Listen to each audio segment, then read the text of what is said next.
Pushcart Prize, a Pushcart Prize nominee, as well as a 2011 Critics' Choice Award winner at the Houston Fringe Festival. The University of Texas at Brownsville has opened a permanent archive of his creative work in their library.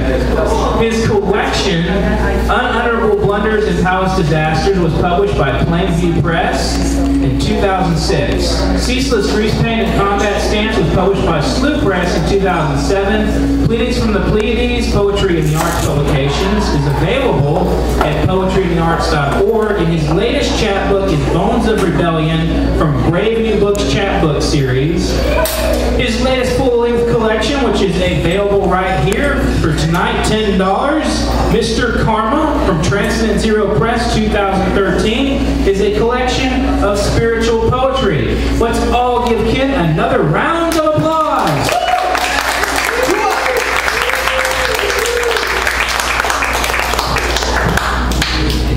Thank you very much. I will fall and fall hard. All right.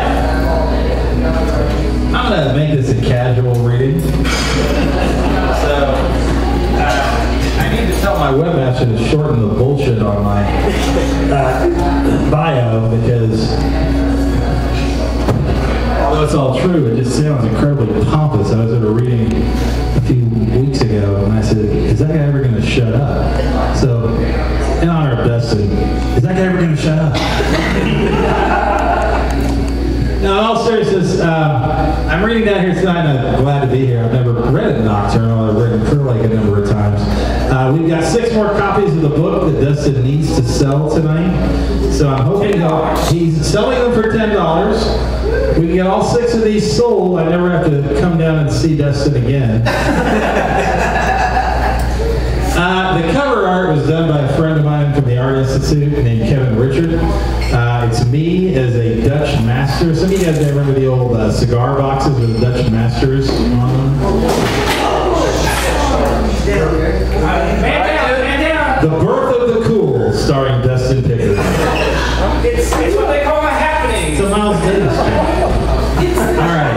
It was the chair was bent. It was the chair. It was the chair. Was it the chair? I know my chair is even more bent, but don't mention it.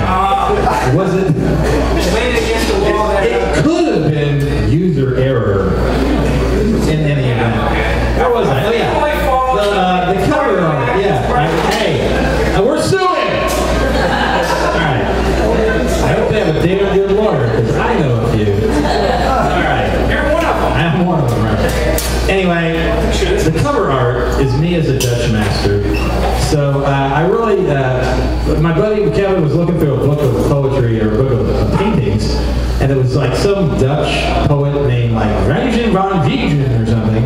And he said, I didn't know any of the poets but you, so I had a picture of you sitting around my studio. So he has an oil painting actually that he kind of morphed my face into the Dutch master.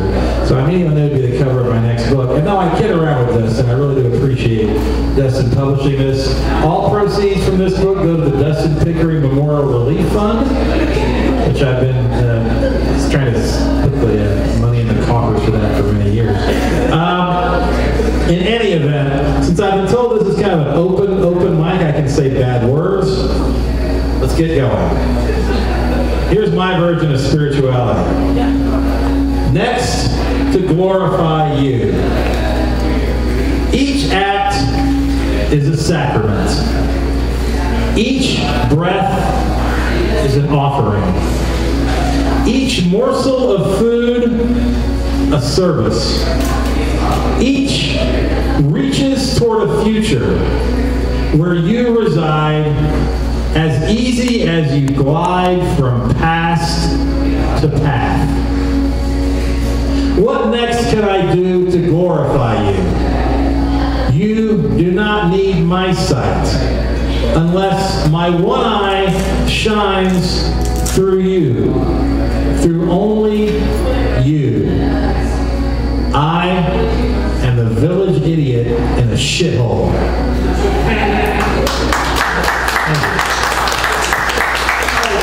By the way, I usually say don't applaud till the end because most people don't want to applaud poetry.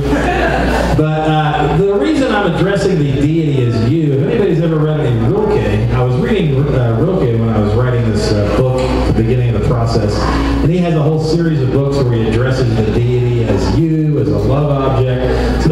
inspired me. And then I put together some other poems I've written through the years with spiritual themes. And I'm probably going to just read a few things I don't normally read from this book tonight, because what the hell?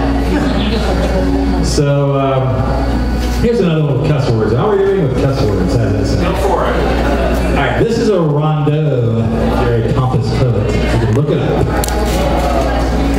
Rondo on the rondo.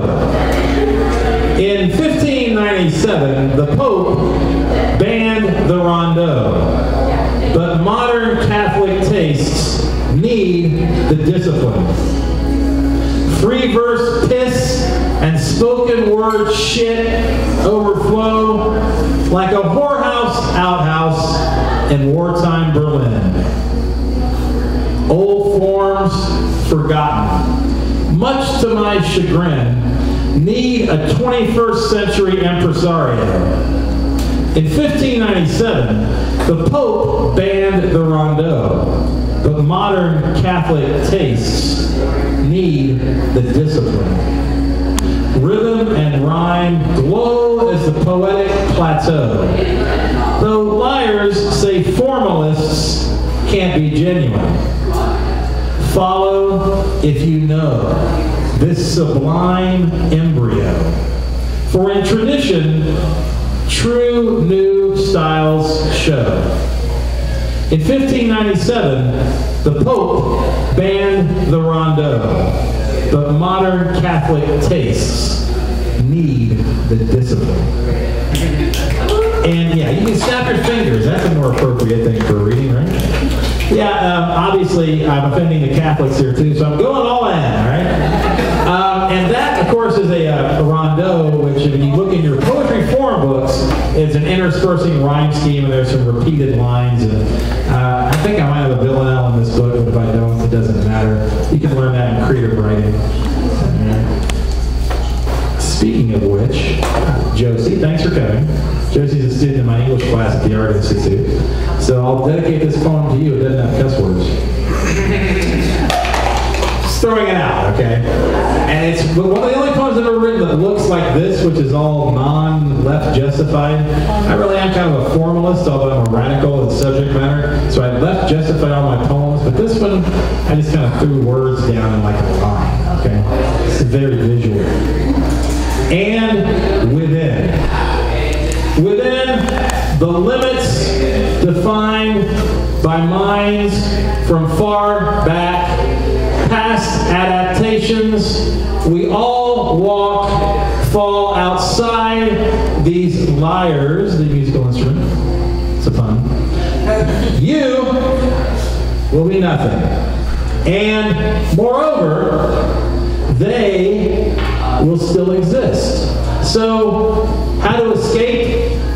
None. And furthermore,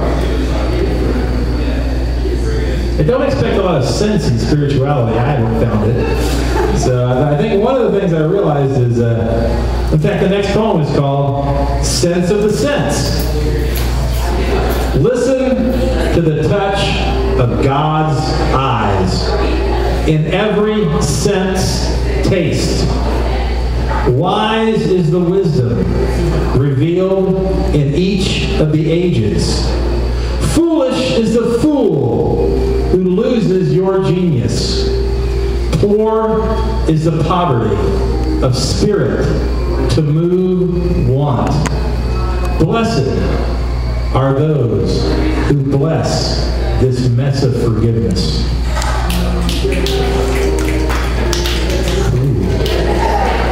Hey, here's one for Lisa. Here's a Blake allusion.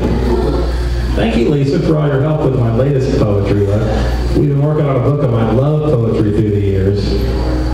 I've changed the women's names because they might sue me. So all of you, the five of you who got my book, you know who you are. Two of them have not bothered to respond to the email, which I thought was a little hurtful. Three of them said, "You better not put my name in there, you asshole." And I said, "I won't, but I love you." In any event, Distant Overture with a Blake allusion for Lisa.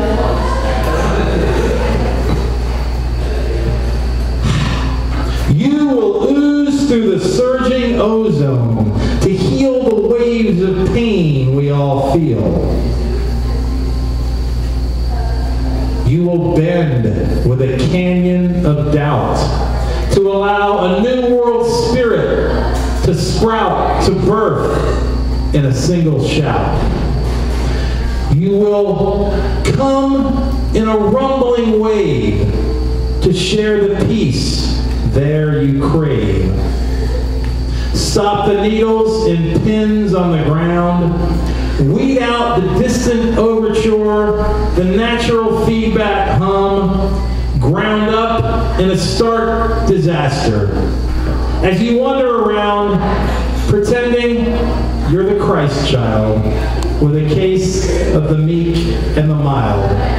But inside, the tiger's burning bright and wild. She got the joke.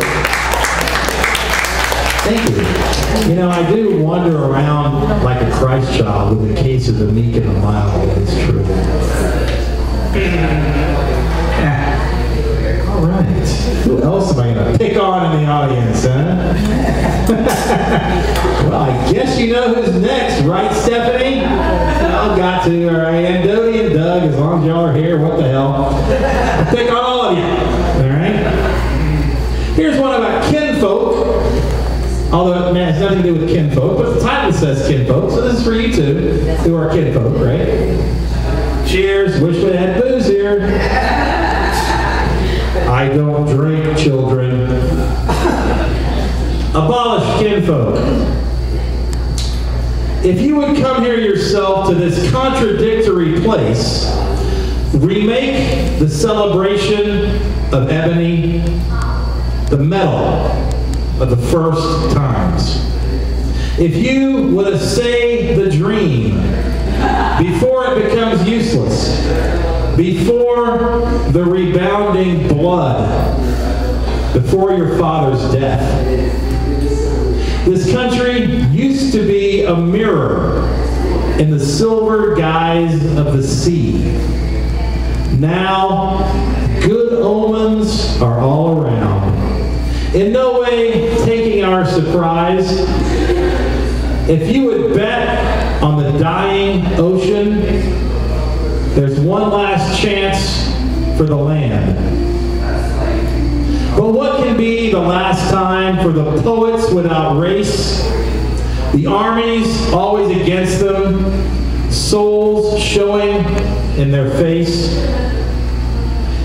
He continues without discovering the choleric fashion of his country and this country, where all countries converge. Your love is improbable, so bring on the vomit, a symbol of neutrality, the flower of the birth garden. Here, roses are roses. A man who speaks standing up bandages his eyes with rain. We take strong root in the hour of the assassins. Over there, the iron grills wear the colors of the equinox. A man who speaks standing up is abolished in this symbol. I speak of the rose, and it means hope. But who will live by this grace? I am the child of 1,000 races, the soul of Europe and India, branded in the cry of the silence. I name the garden of Mother Earth, our planet without exception. But who then will plant the iron grills, if not my hands, then my kinfolk?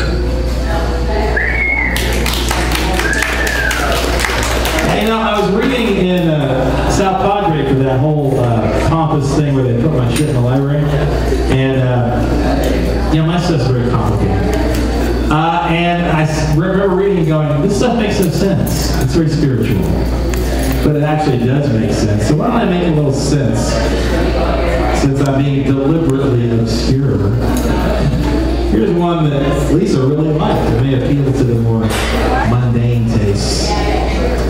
Millennial Licorice. Once I flew the nighttime skies, close enough to feel God's eyes, shining on our tiny earth, giving all living its birth. The clouds below unrolled pure white, a cotton carpet, a solid sight, which on touch would turn to air. We all would fall through there. As I again touched down to ground, I knew a truth I had refound. If man were truly meant to fly, why do high flyers die? Yeah. Okay, you got a choice here. I'm going to do a couple more, Dustin. Is that cool? Good for me. All right. Xanax or nitrous oxide? Nitrous oxide.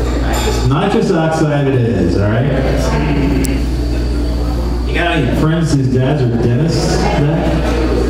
Not really. Yeah, well, Not a lot. back when I was your age, I hung out with a dentist just to get the nitrous oxide. This is for Zach, a great guy, terrific young poet. Oh, he goes by seeing wise or whatever. He's very wise. He's a wise young man. Oh, we're doing nitrous oxide instead of Xanax. Hold on. I turned to the Xanax page. So this is, I'm sitting in the backyard of a friend of mine named Byron Scott, who was a musician in Austin. And he's passed away, unfortunately. There's a poem about him in the book that I wrote.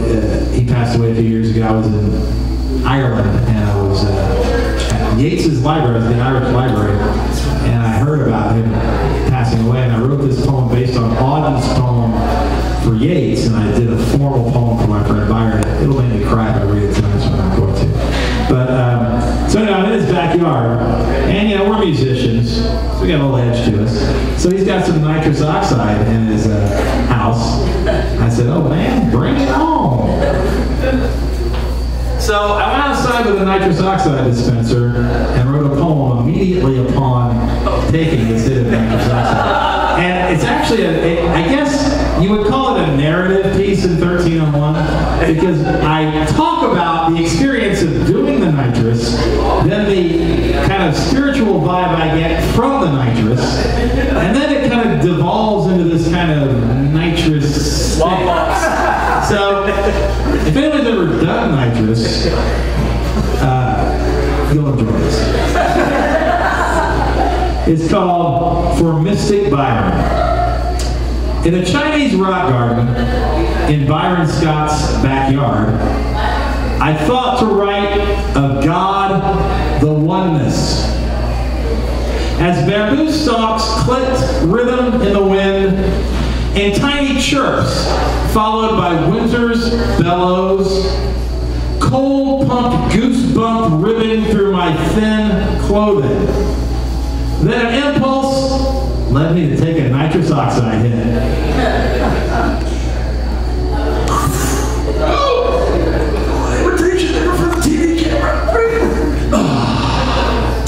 The instant buzz of psychopoetic spirits filled my exhale, filled the world, was answered back by filling me with the all-encompassing quiet being, which in turn indeed is all around and whatever it may be. You see, no matter in the scene.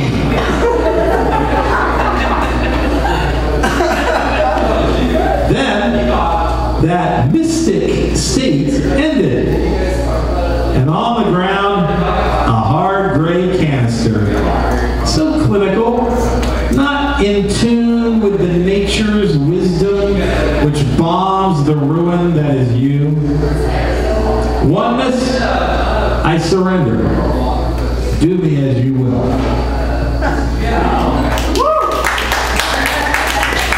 How often do you get a poet imitating a nitrous oxide hit in this particular venue? That's what I'd like to know. In fact, where are the tanks?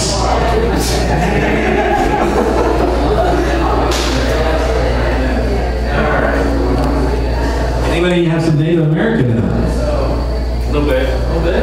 Figured that. All right, this is my Native American poem.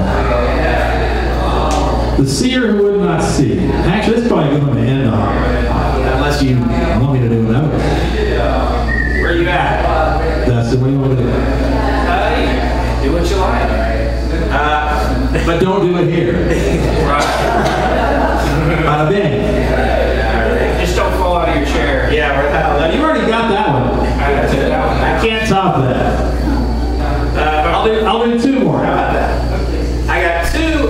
I tell you what. I saw, since we're in a place called Nokturne, as I was walking in tonight, there's a beautiful half moon up in the sky, and it's gorgeous out there tonight, by the way. So I take a look at the moon when y'all have a chance to go outside and have a cigarette or something stronger.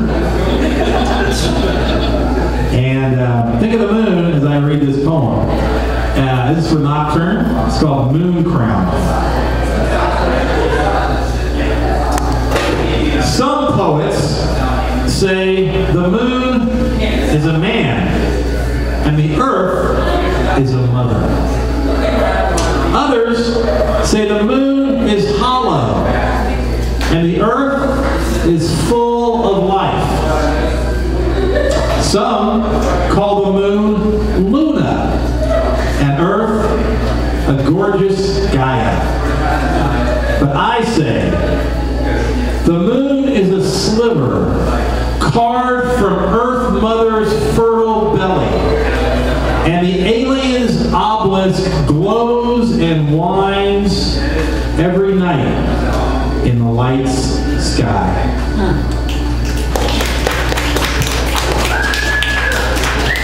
I know, that makes me want to stare at the moon all night long. All right, one more. So this is my poem for the earth. I have Native American in me. And when I go to Europe, it's kind of funny because nobody ever notices it here. But when I go to Europe, people always say the cheekbones, and the skin tone. Europeans catch it right away. Most Americans just oblivious because we're kind of all melting pot here. We're a mix. We're a jambalaya, we're a gumbo, in a good way. So I'm going to do this poem tonight in the hopes that all of us who are poets can make some contribution, however we do, with our words to helping bring peace to our earth and a little bit of understanding in what is a very tough world, and there's a lot of problems now, socially, environmentally. So I do this poem in the hopes that it may come true someday. This is called The Seer Who Would Not See. The eagle appeared at the seer's door one noisy full moon evening. Wake up, healer! Slumber no more! Don't you know a great flood is coming? But the seer missed the visit of that vision. So he 3 times denied the eagle's tale. Fly away, bird of misfortune. You're a liar, blind, weak, and pale. But as the eagle ascended on the wind, thunderclaps erupted from large, dark clouds. The lightning, like a huge beast, hissed in. Misty, gray night roared ungodly loud. A wall of green water destroyed Seer's room and his house, then his village, gone in a roar. The flood swept the valley, clean as a broom, then wreaked havoc to our planet's far corners.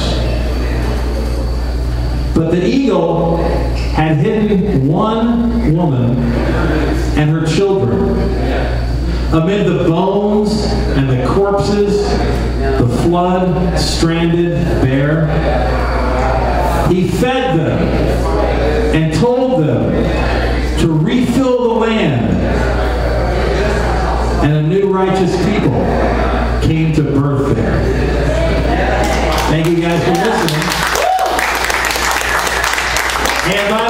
if you sell all these books, I'll sign them, and Dustin will be a happy, happy man, because all proceeds go to the Dustin Picker